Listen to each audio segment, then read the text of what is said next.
why does design matter? I think my perspective is that I work very closely with software engineers at Vertigo. So we're a software consultancy, and for a long time, even though the disciplines are somewhat different, my interest has been where they come together. Thankfully, I found a company in Vertigo where that ideal is espoused. And so I think ultimately my goal is to give you guys an appreciation for hopefully if you're going to be working with designers in the future, that you'll get a little bit of an appreciation for what drives the folks on the other side of the aisle. And also, I'll try to pepper the talk with what I really firmly believe, which is, typography is essentially a technological artifact. It has a technological evolution, both in the general sense, if you think about way back where people, cuneiform symbols were, sort of pressed into clay tablets, and what they look like in response to the material of the tablet and the stylus that was being used. To moving on into the future and now into the digital world. Really what you guys do as computer scientists, as engineers, are what bring the aesthetic, make the aesthetic possible, right? So hopefully this is an invitation, if any of this is at all interesting to you guys, to delve into it. I was talking with George a little bit right before, and I think that maybe it's not such a foreign concept, design and technology. He was talking quite a bit about work with Pixar and the entertainment, the entertainment industry, obviously with special effects and CG animation. Those worlds have really started to come together. But people get nervous around design and typography and what font do I use and how do I make it look good and those kinds of things. So what I want to do is just give you guys a little bit of a familiarity with that, a little bit of history, and in about a half an hour I can really only give it a surface treatment. So please ask me any questions, and let me also know if I'm going too fast. So it's called Typography for Hackers. I'm standing in for my CEO and boss, Scott Stanfield, who is an engineer by trade and now the CEO of Vertigo. And he loves to, he started the company with an idea of, again, putting the technology and the aesthetic together. And so he likes to give his take on design and give you the engineer perspective. I'll give you the designer perspective, but hopefully the message is the same. So a little bit about Vertigo. I'll introduce us by giving you our type spec sheet, our logo, our colors, the fonts that we've spec'd for headlines and body copy and things like that. We're about 60 plus folks. Our headquarters are in Point Richmond, California, actually in Pixar's old building, their first building, or maybe second building. And we also have a satellite office in Portland, and then we have devs sort of scattered around the country. But headquartered in Point Richmond. When I started, we were doing a lot of sort of behind the firewall, what I would call productivity software, account management and things like that. And we were doing a lot of technical proofs of concepts for clients like Microsoft when they would release new technology. But in the past 5 years when I joined, we started doing a lot more consumer facing and really media and entertainment type of applications for desktop using Silverlight, and now moving into the web and moving into mobile, both iOS and Android. And so, but it all sort of started with live events, live sporting events that we did in 2009 with CBS March Madness. We've done some interesting work with Hard Rock, visualizing. I'll talk about information visualization as we go along the way, but visualizing their rock memorabilia collection.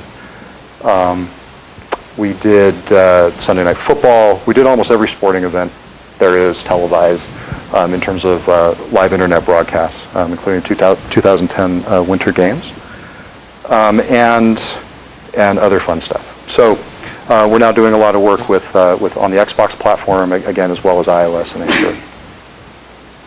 Sound good? But again, the message of Vertigo is really about putting these disciplines together. Often we think about technology and design, or in business, and sort of what the product of each one of those disciplines are.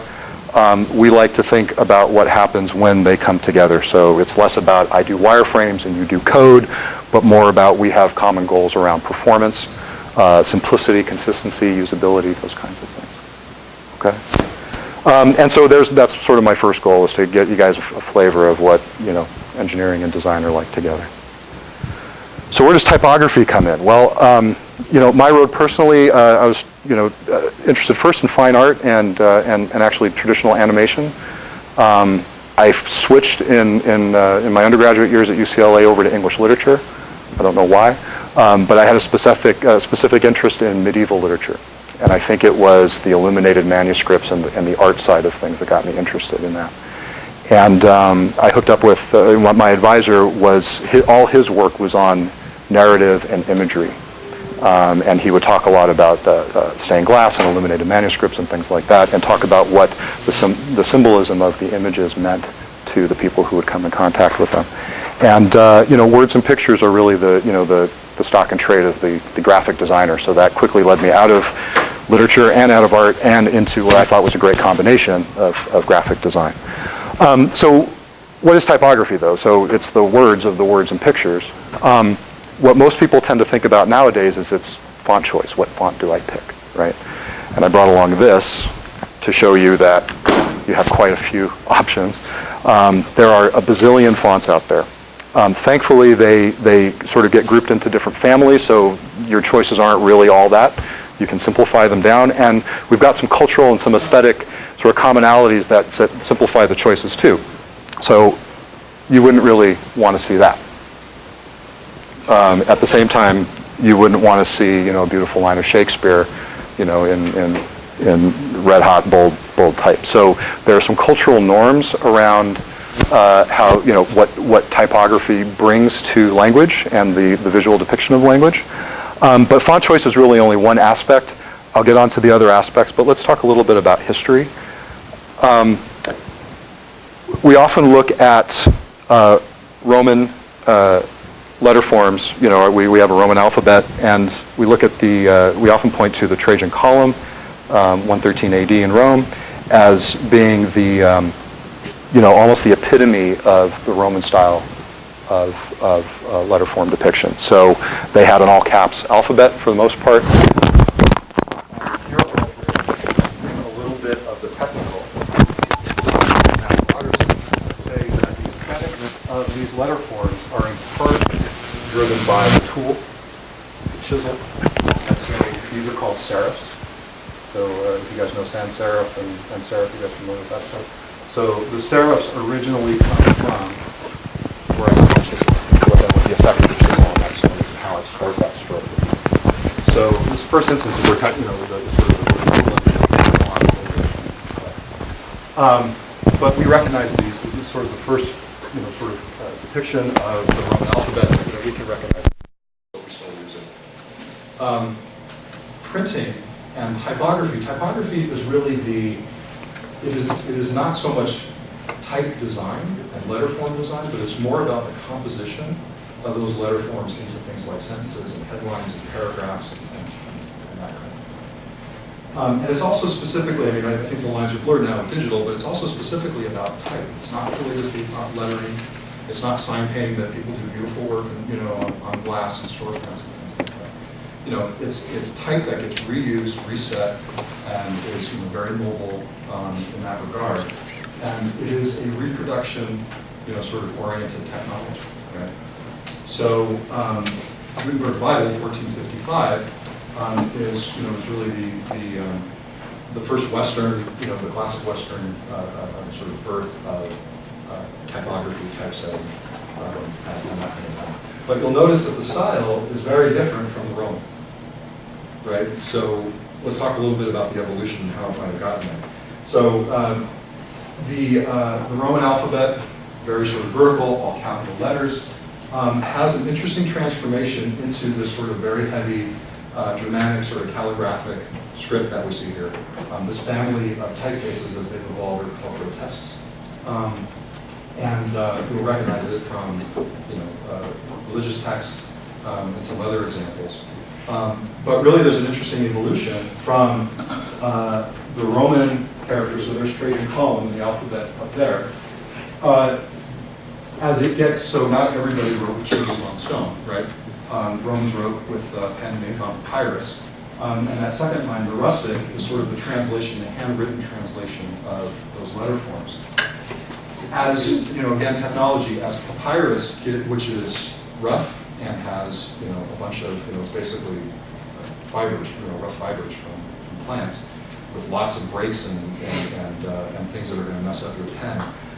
As that gives way to parchment and vellum, which are much smoother, and as the writing implements started to evolve, you get in these sort of middle examples a much more calligraphic handwritten sort of style. They talk about the speed, the smoothness of the vellum, and the writing implements let people sort of produce those characters. They, sort of took you from an all-caps alphabet to a lowercase alphabet, because if you really sort of squint your eyes, you can see where the speed of writing kind of took those very sort of strict capital letters and sort of connecting them with little bits of ink and this and that, and sort of falls down. And as that writing style gets passed down through the Middle Ages, I think as you get here to Caroline, in England, Charlemagne, I think, so 10 something, I think as well, asked his sort of court to sort of pick an official writing style for the entire empire. And they picked this. But again, this is still calligraphy, and as people start working with that, as monks are sort of copying their texts, and things like that, style comes into play, and you can kind of see where we end up with this sort of much more calligraphic Germanic style. But that's not typography as we sort of recognize it today. What we recognize is more, and I apologize if you can't see it, comes into play in the late 1400s, early 1500s, the humanist style. And you'll start to recognize these letter forms as being the ones that you see common in novels and poetry and all, magazines, everything, right? That's the classic sort of archetypal serif typeface. And what's interesting is where this break comes is that what defines that period of time is the Renaissance and a return to the more Roman ideals way up here. So what's interesting is that, it's still in use today, so, you still recognize that as Trajan's column. You see this everywhere. But we have a pretty interesting way of not sort of making one choice over another choice. We kind of keep things all together, so of course that Germanic style is still in play, right? It has a weight to it, like sort of diploma, Holy Bible, things like that. We still see it around a lot. New York Times. But anyway, so that's sort of one period. I'm really short-cutting the history of typography. The next period I'll talk about is mid-20th century modernist movement. Typefaces like Helvetica, which you guys might be familiar with, Universe. A modernism that wants to strip away a lot of ornamentation. Ironically, it becomes ornamentation after the fact. But the idea that you would take away a lot of that style and come up with a more democratic design philosophy, which has its it's brought into typography and architecture and basically. And the last movement that I think is important is typography in the visual world. So this is, I don't know if any of you guys are on Macs, but this is iTurn, and I actually love this. I think this is the most beautiful command line interface that I've ever seen by virtue of the colors. But all of a sudden now our typographic landscape is less about sort of posters and books. It's still there, but now we spend most of our time on computers, and different applications, different websites, all have different typographic sensibilities. So there are some system fonts, and there are your monospaced fonts and stuff like that that I think we're all very familiar with. And again, there's lots of stuff that happen in between, but these are sort of major shifts in typography. Does that make sense? Everybody following? Okay. So just to break it down, when you're talking to your designer friends, they will love you if you can sort of spit back a couple of these basic things. I have to say, before it becomes a fossil, that a font is not what we think it is. A font is a very specific weight and size of a typeface. So Helvetica isn't a font. Helvetica 510, ultra light, whatever is a font. It's a very specific version of a typeface, which is the family of that font. So it's almost meaningless now. Everybody calls them fonts, but I sort of have to say, to a piece of graphic design, God, the font is something very specific. And here's the typeface. So this is Helvetica Maya. That's another thing. Apple uses this quite a bit. A lot of people say it's Helvetica new, but it's actually a German word. Neue, it means new, but designers will love you if you can pronounce that. But Helvetica Neue as a typeface are all of these things. So Medium 63 extended, that's a font. Okay, and these actually have references back to printers and drawers of type, like the one that I turned over in my 7th grade shop class. Lots of little bits of metal all over the floor. This is a movie, which I think everybody should see. It does a much better job than I will ever do of talking about typography and typographic design in our culture. It's super great. There's a t-shirt. I should say this isn't the movie. This is the picture. So type choice, Helvetica versus Universe versus sans serif versus serif, etc., is just one element of typography. We can talk about other things like what happens when you put type together. So we talk about complements. So front page of the New York Times, there's our grotesque font, shows up again. We also have a heavy serif font. We have a body text, and so what a designer will do is it will look to mix and match fonts to create a hierarchy. Certain fonts look good when they're big, certain fonts read better when they're small. Aesthetically, there's complements when you make the right sort of choices. So typographic complements are another thing that we'll look at. So in a printed world, you're probably not just dealing with one typeface, but several. Certainly on the web, we deal with several. Type as an image, so identity and logo design, which probably most of us aren't going to deal with very much. The use of type to create a sort of a branded look for a company. We see this everywhere. It doesn't have to be type; it can be hand painted. Or just take a look down the street and you'll see 75 million versions of these. But again, getting back to that type choice. So, I brought up this book. There are a lot of fonts, but they're very simple. And this chart does a pretty good job. You can't read it very well, but talking about the difference between Arial and Helvetica. If you spend a little bit of time Googling this and spend some time in the design world, you can get into response to all the differences, like the tail here, like the A, and the little funny stuff happening on the G, a little descender there versus not. So designers, sometimes for aesthetic reasons, sometimes for practical reasons like legibility or whatever, will get inspired to go off and design a whole typeface. So in my case, maybe. So our company's name is Vertigo. The V, even though it's just a couple of diagonal lines, or whatever, is a very, very dominant letter. And so typically when I see it typed out, I see V. And so what can I do to bring some more balance to that word? One of the things I look for is the letter G. So letter G is great because you've seen it written a couple different ways, right? There's just the simple loop. And then there's like 2 circles with the connecting straight. So I'll look for a typeface that maybe has a certain weight to the V, but also has that really interesting G. I might not find it. And if I were a fontographer, or a typeface designer, I might have to go off and make a whole font just to sort of create that relationship. But those are some very sort of small details that if you have a whole lot of time, I guess a whole lot of money, you can delve into. Kerning and letter spacing. So this is talking about the space between letters. Kerning is actually the space between 2 specific letters. Okay, so people also talk about tracking. Have you guys heard about tracking? So letter spacing is, well, so here's a paragraph of text. The letter spacing overall is tight, right? So all those letters are pretty close together, like you used to say. If you go off and look at highway signs, the letter spacing there tends to be pretty wide, so you can read them going by very fast, right? So when we talk about letter spacing, we're talking about sort of like the gestalt effect of like how wide or how close together the letters are. We're talking about kerning, we're talking about what's happening between the L and the O, or the O and the W, those kinds of things. And have you guys heard of ligatures? So there are, from type, there's all kinds of interesting ways in which letters, when they get too close together, back in the day, the ink would bleed, right? So they would create special characters called ligatures that actually connect these in a way that they could be more legible.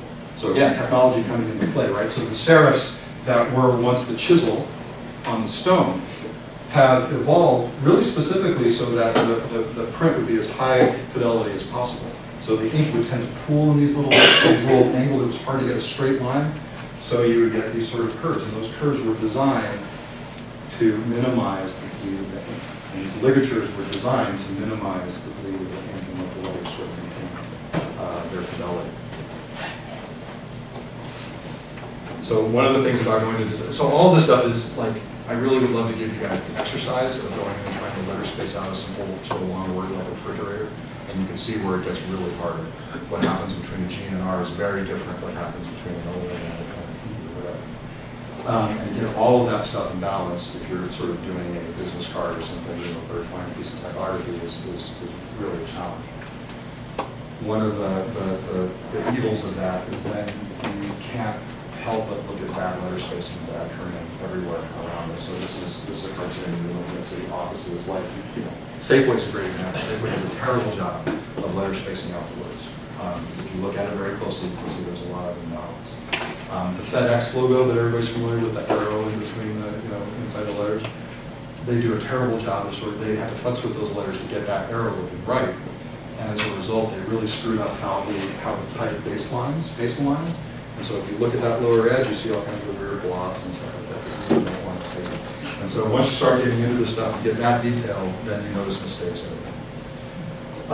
Leading, so that is also called line spacing. It's the space in between lines. Typically, sort of when we talk about, say, point size, if this were 14-point type, you usually would space it out at 16 points, so it would be 14 on 16. That gives a nice sort of text sort of relationship between words and white space. We'll talk about composition in a second. Now we talk about ends on the web. We talk about relative sizing. We don't talk about points anymore. We'll talk a little bit about that. Measure. Measure is the overall length of the line. So I'm forgetting my type 101, but I think it's something like, there's a character count that is sort of the equivalent of a good measure. It's basically what you can comfortably read on sight.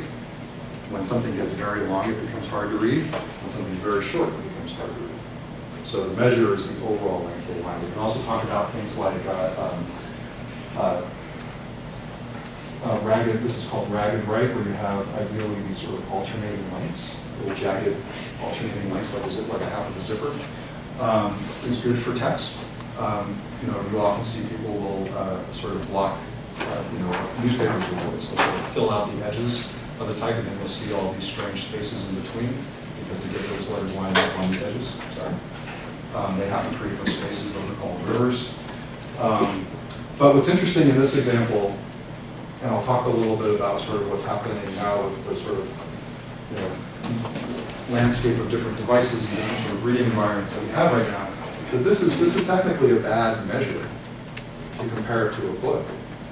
But if you're reading on your phone, it's not bad. It's actually, you know, for the phone, it's actually pretty darn good, and it's much better than, you know, sort of, you know, mandating the true measure and then making somebody sort of pinch and sort of resize things just to read it. Right? So there's all this stuff is continually, you know, evolving and a lot right now. So again, the composition of types. So those are some of the some very detailed things. The biggest thing I think is about layout. This is the most important thing. So we're graphic designers, just to make it most clear. So I hope you guys can see layout is usually talked about and planned out and designed in terms of grids. And I hope you can see a strong sort of grid structure here, right? You can see the columns are lined up. So the grids give sort of order, and if you combine a strong grid layout with complementing typefaces at different sizes to give you a sense of information hierarchy, that's when you start approaching what we would call sort of design. And that's where all these things start to come together. There's also certainly color. There are decorative elements, and again, think about how the sort of the decoration is put up against the pure information. You can see that even though this is actually a pretty complex design, you sort of know where the big moving pieces are, where the big headers are, what I'm going to get here, what's informational, what's more decorative, color comes into play. So designers spend a lot of time in this, much more so in terms of picking a typeface. I think a lot of pure design shops will sort of pick 8 to 12 of these and say this is what we do. Here's a script, here's a sans serif, here's a serif, and then everybody works with those because having to deal with that many choices is kind of crazy. And you want to spend most of your time here in terms of layout. The grid provides not just sort of an order and a real sort of grounding to the information, but it also provides a whole lot of things, right? If you have that sort of grounded sense, then you can play it, and then you can get something that's sort of, maybe much more sort of standard. I can read everything on that page versus this. It still has that sense of order. I still know where I'm going to find my information. It has that hierarchy, right? And it also has something. All of these have something that's sort of implicit in the grid, but that designers, will spend a lot of time in. That's composition. Right? So this gets into sort of art and maybe that world, but the idea that you have sort of these very strong anchors. We talk about verticals and horizontals. We talk about tension, putting things up against the edges rather than sort of centering them in the middle of the page, which tends to be weaker. If you create these sort of anchors, then you can get pretty crazy with stuff, and it still is approachable. Right? So composition also has a lot to do with not just the things that you put there, but what happens around it. We call that white space. And the amount of white space that you have, and unfortunately, you don't often get a lot of this when you look at a typical website or an email or whatever, that your eye has a lot of room to rest. And if you can sort of perceive what's going on at the macro level, then it sort of invites you to come in and look at the details, and it doesn't look like a phone book. It just gives some massive information. So this can get quite artistic, right? So this is Arnold Hoffman. These are also very modern examples. This, I forgot to say, this is William Cowell. These guys were sort of most active in the 60s, 50s and 60s, when that modernist movement was really coming into play. Very strong, dramatic, but very simple design aesthetic that's actually coming back into favor very recently. Probably because it's a reaction to all the noise that we become used to with websites and Amazon. And this is one of my favorite guys. This is Jack Soffiger. He worked with Dave Woodtype, and he did sort of these pure sort of compositions. But it's all the same principles: typeface, balance, layout. So one thing for you guys that I wish I had more time to spend on was information design. Because most of us are not going to spend our time sort of designing books and designing text blocks and things like that. We're going to be designing data displays. And a lot of the principles, a lot of the elements of typography that I talked about definitely come into play here.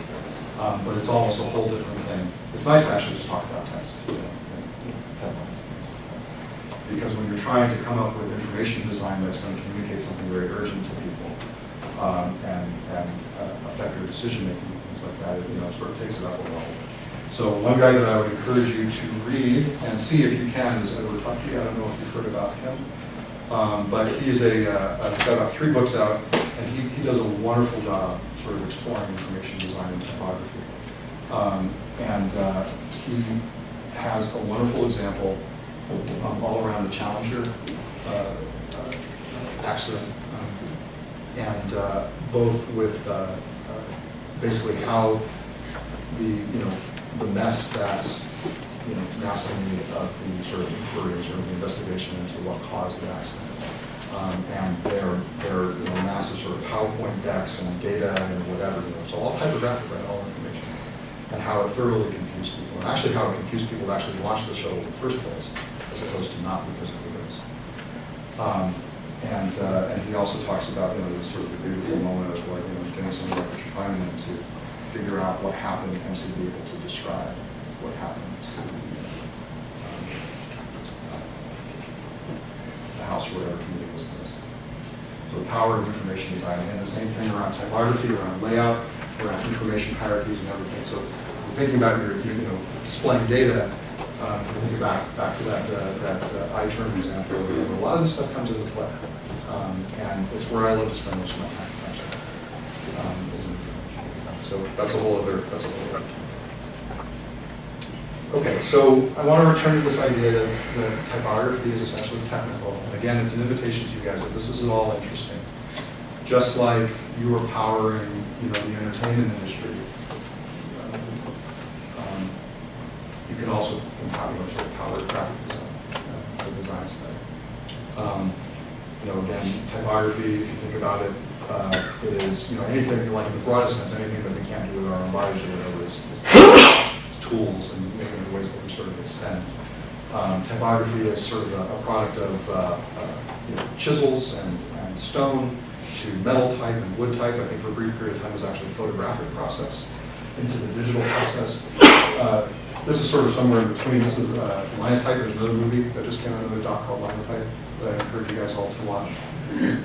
It's metal typesetting, but the Linotype machine would set type in a full line. So before you would take individual characters and sort of line them up and tie string around them, and run a plate and do all that stuff. The Linotype would actually give you the full column, but it would only give you the full column. So one interesting sort of Easter egg is that how you would, if you screwed up on the Linotype machine, which is essentially a big typewriter looked like this, you couldn't go back and change a character. Get rid of the whole line. And the shorthand for letting the guys downstream, sort of the printing process, understand that you made a mistake is just to sort of run your fingers over these first two columns of keys. And it's an interesting name. It almost sounds like somebody's name. First one is Etaoin, so could be somebody's first name. Shrddiu or whatever. But when you saw those characters together, the printers would know, hey, this is a mistake. We have to go in and take out, those little chunks, and we have to, and then there would be the corrected one right below.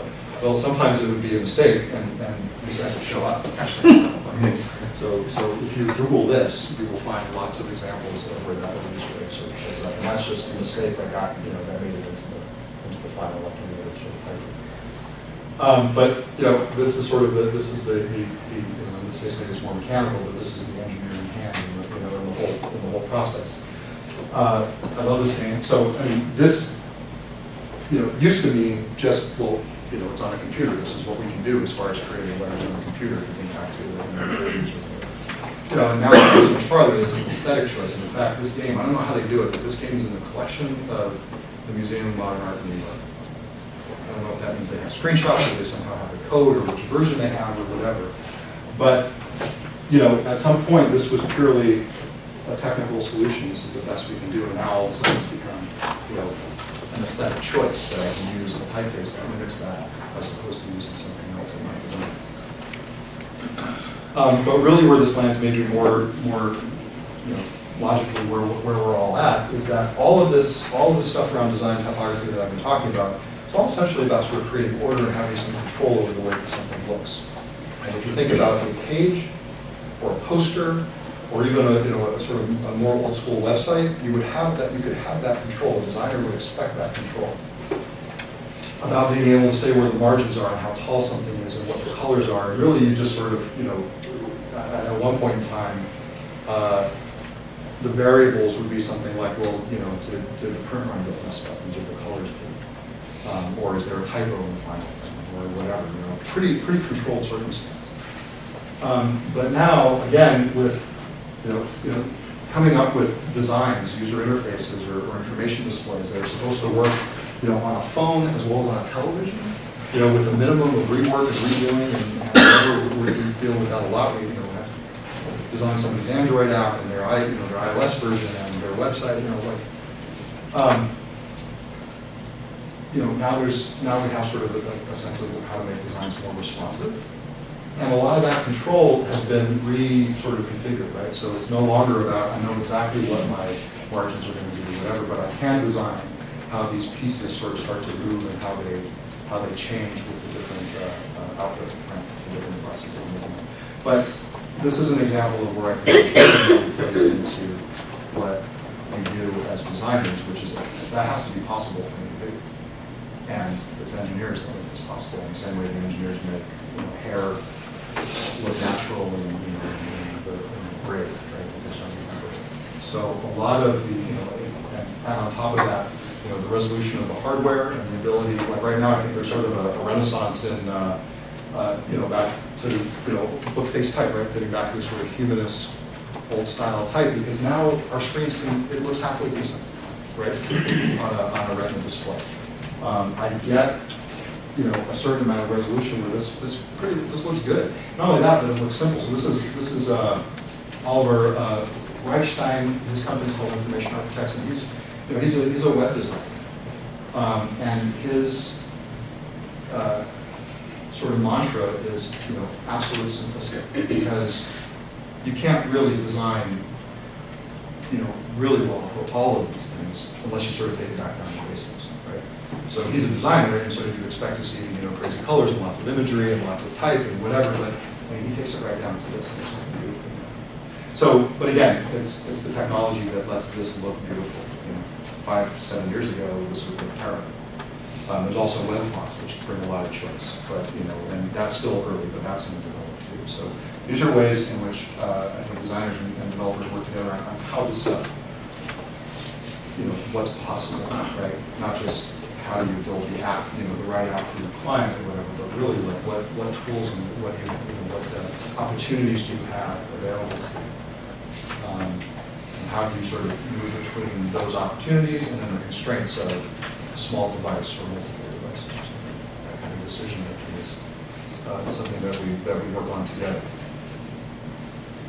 And sort of the last thing, I think maybe not everybody's going to go off and design, but there's this premise of you can't not design. Whatever you do is going to have a look to it, right?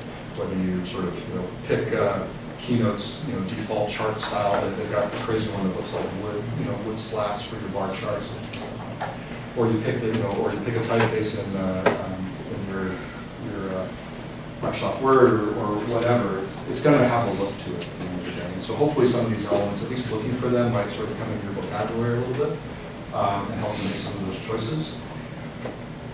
This is Dieter Rams, industrial designer. He worked at Braun, in the 50s, 60s, 70s, maybe into the 80s, and he did, amazing things with radios and phonographs and razors and things like that. Beautiful design. We all sort of aim for this, but everybody makes mistakes, so you shouldn't be afraid to make mistakes. So this is Apple, but this is the least usable thing I think I've ever seen in my life, and not only that, but it was really good. Whatever. So everybody tries. Designers try, engineers try. You don't always hit the mark or whatever, but it's that trying that sort of helps, and helps move the ball forward.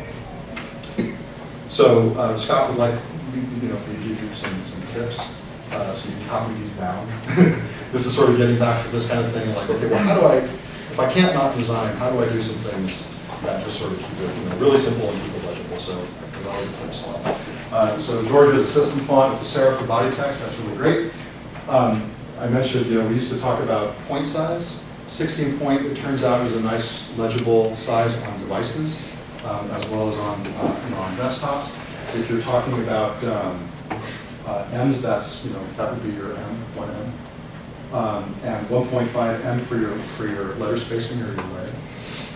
That would translate into somewhere between 18 and 20 point 11. So 16 is your typeface size. 18 to 20 would be your letters. So we want to look for something. 26 pica measure. If you guys are using M's and points and picas or whatever, that'll help you. I think more about think about 30 words is the ideal sort of letter measure.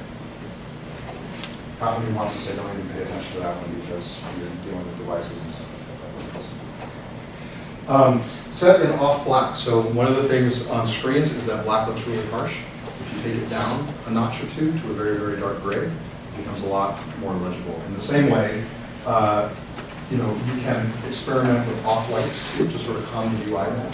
Depends on sort of what the contrast is and monitors and displays, all that. But the important thing is, try not to leave things all black. Try to bring them down. Use color sparingly, and that's really because color theory is a whole other shebang, and that's one of the things that designers often don't get right either. So you can just take it out of the equation. Simple link identifiers, keeping things simple is good. Okay. I think that brings me to references of lots of good books. Grids and layout, a couple of really good ones. This is Coy Vin, he was the sort of designer-in-chief of the New York Times for a long time. He now has I guess it's still started called Pixel. I don't know if you know that, sort of like a community photo collaging. But he has a website called Retraction, his blog, which is really good. And he's got this beautiful book, Ordering Disorder. It's all about grids. Grids for the web, adaptive grids for different layouts and things like that.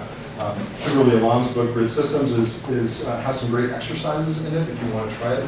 But really, all this stuff, the way that you learn it is to try these sort of formal exercises of moving blocks around the page at different sizes and see how they are in relation to each other. Trying to put letters together and come up with a balanced sort of exercise. But those are some good ones on layout.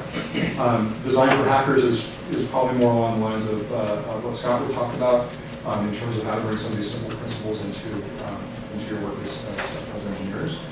Color theory, Alders is the quintessential guy. The elements of typographic style. There's a web version of this online, and you can go down rabbit holes on any of these things if you start to Google them and look at blogs and stuff like that. And if you're interested and you want to email me, I can take some more suggestions. And that's it. Thank you very much.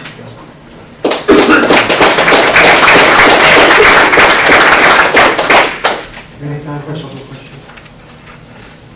Comment, I'm colorblind, and your comment about use color sparingly.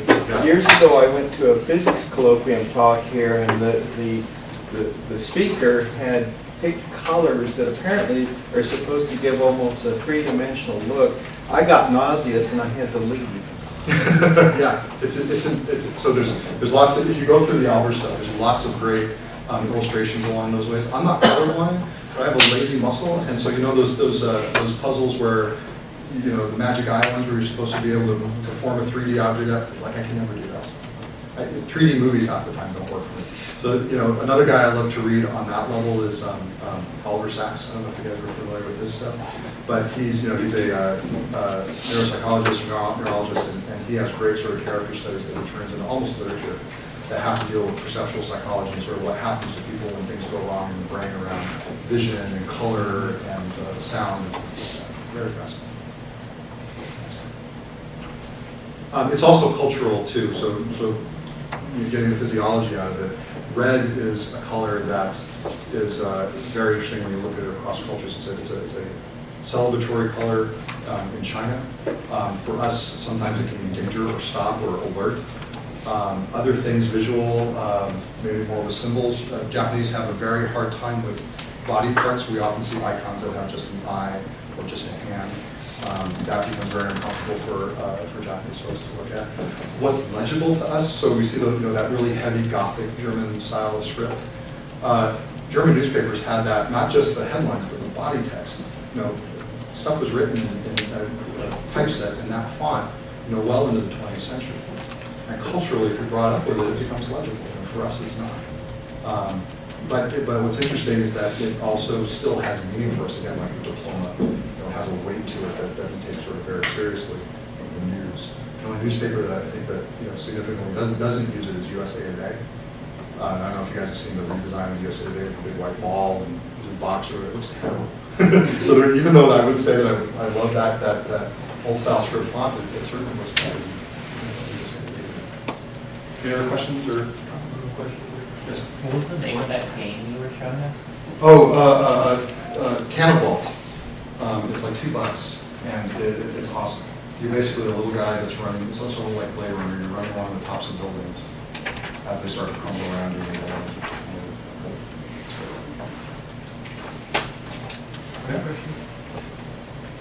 Okay. All right, guys. Thank you very much.